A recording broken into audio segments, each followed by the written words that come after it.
L'Avesta associé à Ahura Mazda, Mitra est le Yasata, le Dharma, le bénéfique, l'ordonnateur de l'univers, la source de l'énergie et de la lumière d'où est issue la vie, celui qui harmonise tout de par le monde, pour citer toujours notre rituel. Il est l'esprit du bien et de la loi juste, de la fidélité à la parole donnée, des valeurs que les uns et les autres vous pouvez retrouver. Il est le juge des vivants et des morts à la fin des temps, tel l'archange Michaël.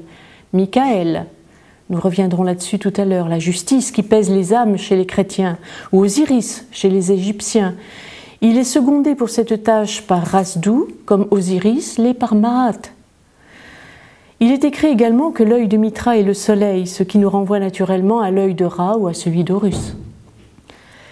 Je voudrais préciser que Michel, avatar de Mitra, domine non le taureau, mais le dragon.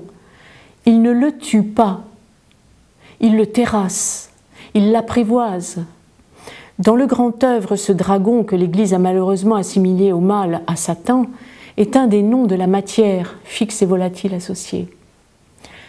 Nous connaissons la légende de la naissance de Mitra près d'une source, symbole de l'eau, abritée par un arbre, symbole de l'air dans sa ramure, avec les feuilles duquel il se constituait des habits.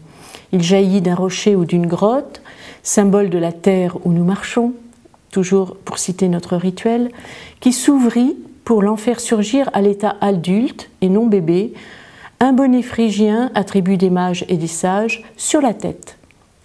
Une torche dans la main gauche, symbole du feu que nous portons aussi de la main gauche. Un couteau dans la main droite. Ceci se passa un 25 décembre, date du soleil renaissant. Dei natalis solis invicti. Sa mère était la déesse vierge Aditi, qui constitue avec Mitra et ses 7 frères une Énéade, les 8 frères étant l'Ogdoade retrouvés dans la tradition égyptienne. Le soleil lui demande alors, par l'intermédiaire d'un corbeau, nous reviendrons sur le symbolisme du corbeau tout à l'heure, d'égorger le taureau primitif.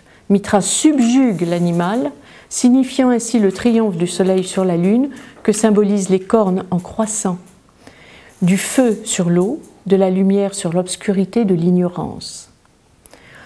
Le taureau est l'hiéroglyphe du grand œuvre. Il est de qualité chaude et solaire. Vénéré par les Égyptiens, on le retrouve dans l'épopée de Jason qui subjugue les taureaux pour les faire labourer le champ de Mars, ou dans celle d'Hercule qui terrasse le taureau de l'île de Crète. Ne dit-on pas prendre le taureau par les cornes quand nous voulons signifier le travail intérieur à accomplir pour maîtriser en nous les instincts qui ne nous permettent pas de nous spiritualiser? Quand nous apprivoisons le taureau ou le dragon, quand nous sommes les guerriers au sens bouddhiste du terme, alors la volonté prime sur l'imagination, la foi sur la croyance, la passivité, le subit, la paresse spirituelle. Cette discipline que nous apprenons dans nos temples, chers aux mitraïstes, nous oriente vers la conscience, celle par laquelle l'homme est relié au divin.